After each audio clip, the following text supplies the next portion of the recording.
Bernard Lugan, nous retrouvons chez vous, dans votre maison du Forêt, très riche de témoignages de vos différentes époques. Il n'y a pas que l'Afrique. Cet animal qui nous tient compagnie, il a été chassé en France. Oui, dans la région de Dijon. Été chassé un jour avec Dominique Vénère, d'ailleurs. Nous étions ensemble quand je l'ai tiré. Et il y a au mur Charles Martel qui nous tient compagnie. Ah, le pèlerinage de Martel, parce que j'ai organisé pendant plus de 10 ans un pèlerinage de piété française à Martel sur les lieux où les derniers éléments sarrasins se repliant après Poitiers ont été éliminés dans une boucle de la Dordogne. Et ça a été extraordinaire parce que j'ai eu contre moi la mobilisation totale des médias. Le village, le monument aux morts avait été mis par les communistes sous bâche en plastique noir. Les sirènes des pompiers sonnaient en permanence. Ils ont forcé les commerces à fermer. Et ils nous ont tiré dessus avec des chevrotines tirant en l'air, avec les plombs nous retombent dessus. Ben, nous avons continué pendant 10 ans et à la fin nous avons gagné. Et à la fin, comme il n'y avait plus d'adversaires, ils ont dû faire venir des Maghrébins de Toulouse et nous avions en face de nous les you-you des femmes. Alors, justement, il n'y a pas que l'Afrique. J'aperçois un insigne japonais, enfin d'un samouraï. Ah oui, c'est une très belle pièce qui m'a été offerte pour mes 50 ans par mes camarades. C'est un authentique bandeau de kamikazes japonais, qui étaient partis pour se faire sauter sur un avion, sur un bateau. Ils étaient plusieurs. La guerre se termine, donc il rentre chez lui et visiblement sa famille, n'ayant aucune tradition, l'a vendu en salle des ventes. Et ça a été acheté par des camarades qui m'ont offert ça pour mes 50 ans. Il y a un témoignage de votre affection pour l'Écosse aussi. Ah oui, la bataille de Culloden. Quelque part au 18e, je sais plus voilà, la date. La grande bataille de Culloden. Le titre, vous aimez l'Écosse aussi, je crois, Incident During the Rebellion. Ben, c'est une solide... Oui, j'aime beaucoup l'Écosse. Ça vous va bien aussi. J'aime beaucoup l'Écosse. Je suis souvent en kilt quand je suis tout seul ici. En kilt? Oui, oui. Le kilt, je porte le kilt... Rien ne vous fait peur. Je porte le kilt breton. Parce qu'il y a le kilt breton qui est très particulier, qui a une très jolie couleur, une couleur feuille morte, et je porte le kilt celte. J'affirme ma celtitude. Très bien. Mon nom est un nom celte. Lugan, Lug, c'est le dieu celte de la lumière. Et Bernard, c'est l'ours. C'est ours courageux, ours valeureux en allemand, oui. Alors, oui, je suis un Européen. Oui, ça, nul n'en doute. Je vous cherche, là. L'Afrique, non, mais écoutez, vous me trouverez aisément. Vous savez. Là, on revient en Afrique. Qu'est-ce que c'est que cette... c'est un film, un très beau film. Oui, c'est l'époque où le cinéma américain et britannique faisait des grands films sur l'Afrique, ou des grands films sur l'épopée coloniale. Vous avez eu, comment dirais-je, les Quatre Plumes Blanches, vous avez eu Aux Frontières des Indes, vous avez eu Zulu, vous avez African Queen, etc.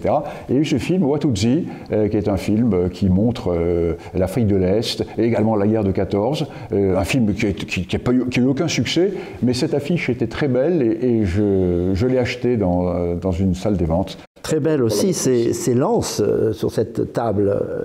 Est-ce que ce sont des lances d'abord? Oui, oui, ce sont des lances. Alors, j'ai une série de lances qui n'est pas ici, la série complète. Les plus belles lances sont les lances rwandaises, les lances Tutsi. J'ai la série des 42 lances, mais elles ne sont pas là, elles sont à Lyon dans mon appartement. Là, ce sont 3 belles lances qui viennent toutes les 3 du Sahel. Alors, celle-ci vient du Tchad, c'est une lance de pêcheur, vous voyez, avec une sorte de harpon et ensuite la barbe pour empêcher la pointe de sortir. Et les autres, ce sont des lances de chasse. Alors, une lance de projection parfaitement équilibrée. Et ici, une lance de défense. Quelle période à peu près? Ça, c'était de la contemporain. Ah non, ça me vient de famille. Ça me vient de famille par les premiers qui sont arrivés dans cette région 1895-98. Donc, c'est au minimum des années 1850-1860. Et là, vous avez une lance de combat avec la pointe qui se met dans le sol. Pour ficher le... Ce sont de très belles lances qui sont des lances authentiques. Alors, la guerre, justement. La guerre, Parlons des guerres. la matrice de l'homme. Eh oui, la matrice de toute chose. La matrice de toute chose.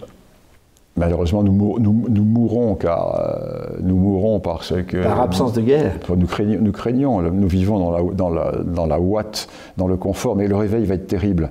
Le réveil va être terrible pour ceux qui ne sont pas prêts. À la guerre. Oui. Pour les autres, ce sera, si vous le voulez, une renaissance. Mais pour les autres, ça va être terrible. Ils ne vont pas comprendre ce qui leur arrive. La guerre est une éthique. La guerre est plus qu'une éthique. Malheureusement, j'ai une génération qui ne l'a pas connue, mais je reviens toujours à Dominique Vénère. Relisez Le Cœur rebelle de Dominique Vénère, tout est là-dedans. Ou Le Samouraï. Oui, bien sûr. Son dernier ouvrage. Le cœur rebelle. Le Cœur rebelle. Oui, voilà, bon, bref, parlons d'autre chose. Alors, mais non, ne parlons pas d'autre chose. Parlons de 3 guerres. Une qui s'est à peu près terminée dans l'esprit public, mais qui ne l'est pas du tout, c'est-à-dire l'Afrique du Sud. Je voudrais que nous passions un certain temps aussi sur le Rwanda, et si nous le pouvons aussi, à moins que nous reportions une conversation future, parce que je pourrais parler avec vous pendant des jours, je peux m'installer avec vous, avec TV Liberté, nous aurons toujours des sujets de conversation. Du Mali, de Barkhane, et une citation plus contemporaine. Trois domaines que je connais un peu. Oui, que vous connaissez fort bien, c'est pour ça qu'il va nous falloir du temps. Alors, Afrique du Sud, la guerre n'est pas finie. La guerre n'est pas finie. La situation de l'Afrique du Sud est affreuse. Mais elle est perdue par les Blancs. Les Blancs ont accepté de remettre le pouvoir sans garantie. De Klerk a trahi. Le président de Klerk est l'archétype du traître absolu, parce qu'il avait entre les mains tout. Il avait la meilleure armée du continent, il avait une économie, il avait quand même... Il n'avait pas l'opinion publique. Il avait 700 000 réservistes mobilisables immédiatement, qui avaient tous fait la guerre d'Angola, donc des gens qui étaient parfaitement... Alors, je racontais cela dans des anciens numéros de l'Afrique réelle. Moi, j'ai été mêlé de très près à la négociation parallèle, qui est inconnue, qui a été menée par le général Viljoen, directement avec Nelson Mandela dans le dos de Klerk. Alors dans les années 80. Voilà. Non, 90. Après 88, Autour de 90. Non, la fin de la négociation, c'est 93, puisque le référendum est en 94, les élections. Donc, quand le général Viljoen se rend compte que De Klerk est en train de trahir complètement, il demande à rencontrer Mandela. Et ça, je le raconte parce que, on dirait que Viljoen me l'a raconté. C'est très peu connu. Aussi. Et il dit à Mandela, il n'est pas question que cette négociation se fasse comme cela. Nous voulons qu'il y ait un principe, une sorte de place de sûreté pour les Blancs, c'est-à-dire une sorte d'État ou autre. Et voilà, sinon, je déclenche un coup d'État. Et Mandela lui dit, il s'est apprécié tous les deux. Vieux chef il était en prison à ce moment-là. Non, il était libéré. Il était déjà libéré. Vieux chef blanc et vieux chef africain, ils s'appréciaient. En plus, Viljoen parlait les langues du pays, etc. Il parlait en Kossa à Mandela.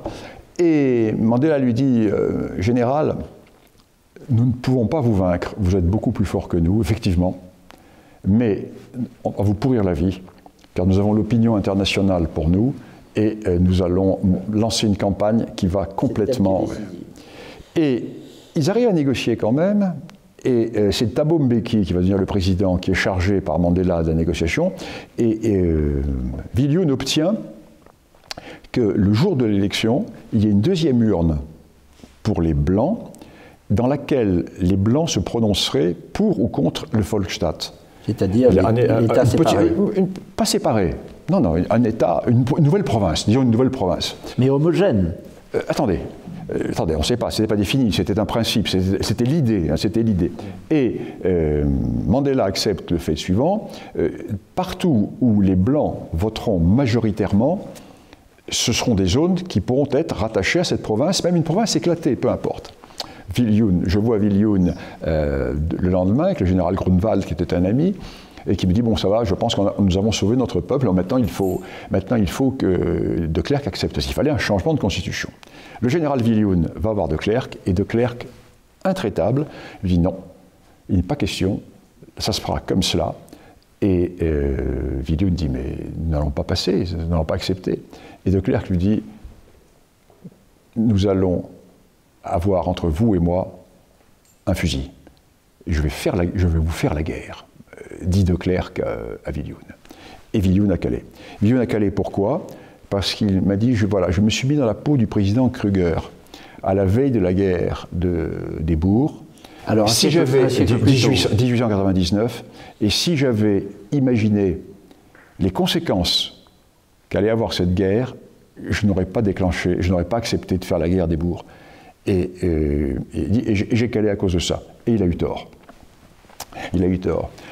Parce qu'il fallait, quand il était encore en position de force, imposer dans la Constitution un droit de blocage pour les Blancs, imposer un espace de survie pour les Blancs. Rien n'a été imposé. Et ils ne survivent pas. Mais non.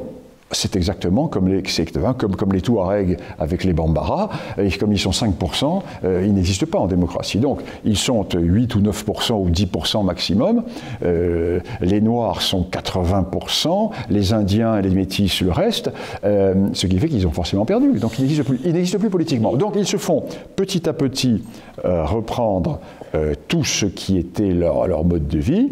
Là, maintenant, la dernière phase, leurs écoles en afrikaans, etc., sont détruites. La dernière phase va être la reprise des terres. Alors, pour le moment, il y a une sorte de moratoire, mais ça va reprendre. Mais les terres sont spoliées, comme en Rhodésie, par la violence. Bien sûr, bien sûr, bien sûr. Alors, les paysans meurent. On ne sait pas. L'ANC sait très bien que... L'assassinat de paysans est inconnu de l'opinion publique. C'est la conséquence de ce qu'elle a adulé, c'est-à-dire Mandela. Il y a eu plus de Blancs tués en Afrique du Sud depuis que l'ANC est au pouvoir que pendant toute la période de la guerre. Et nous en sommes à plusieurs milliers de Blancs massacrés dans des conditions odieuses sur les fermes. Et tout ça pour instaurer la panique, pour que les Blancs partent. Et d'après vous, ils vont partir? De toute façon, ils sont condamnés à moyenne échéance, c'est évident. D'ailleurs, nous voyons des mouvements de départ. Moi, j'étais il y a peu de temps dans une bastide de la région du Périgord, et chambre d'hôtes des Sud-Africains. Mais ici, nous sommes une quinzaine de familles, un peu partout. Nous réfugiés. Moi, j'aurais dit souvent, mais... Vous vous rendez compte de ce que vous dites? Pas de cohabitation possible. Ah ben non, c'est la guerre raciale. C'est véritablement la guerre raciale. Mais c'est-à-dire que quand les Blancs sont en minorité, ils sont massacrés. Ah ben là, ils sont massacrés, à la campagne, dans les campagnes. Est-ce qu'on peut extrapoler la situation là? Non, je ne sais pas. C'est terrible. Oui, moi je me méfie tout. Vous n'aimez pas les extrapolations? Non, moi je constate les choses, et puis en plus, disons... c'est pas le sujet. C'est pas le sujet. Le sujet s'inscrit sur une plus grande durée. À partir du moment où les Blancs ont accepté, je parle le monde blanc en général, a accepté la philosophie de la culpabilisation, tout était inscrit dans le processus. C'est bien ce que je dis. C'est bien ce que je dis. C'est un processus. Alors, jusqu'au moment où on arrivera, comme disent les Anglais, sur la roche en place, le bedrock. Et là, il va se passer ce qui s'est passé dans toutes les grandes périodes, la renaissance par la féodalité. Car la féodalité, c'est la renaissance. Là, dans le chaos, car le chaos va arriver, mais le chaos va être créateur. À quel moment, je ne sais pas. Je serai probablement plus là, malheureusement, parce que j'aurais bien aimé pouvoir participer au chaos.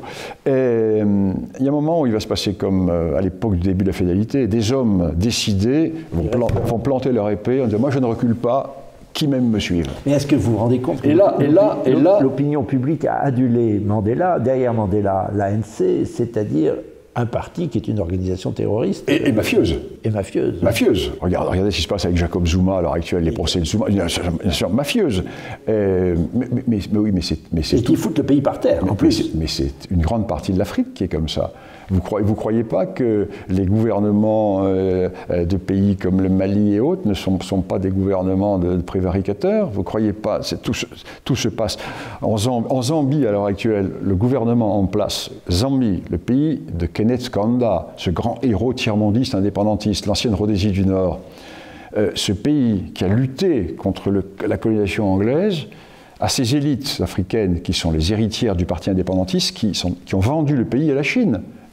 la Zambie est vendue à la Chine, à l'aéroport de Lusaka. C'est de la prévarication, c'est-à-dire tout simplement, bien sûr, ils les ont achetés. Les élites sont achetées. Alors les gens sont fous furieux, mais bon, enfin, le peuple est fou furieux, mais bon, que voulez-vous qu'il fasse? C'est aussi prégnant qu'on le dit, l'infiltration, enfin l'infiltration, la présence et quelquefois l'omniprésence chinoise dans cette partie de l'Afrique. Oui, oui, il y a peut-être l'ensemble de l'Afrique. Oui et non. Il y a des pays dans lesquels ils s'implantent, des pays où ils s'implantent moins, mais ils sont évidemment très présents.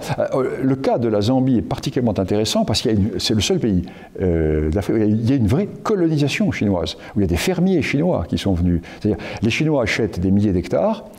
Par exemple, la principale porcherie, c'est un pays chrétien, la Zambie, donc on mange du cochon.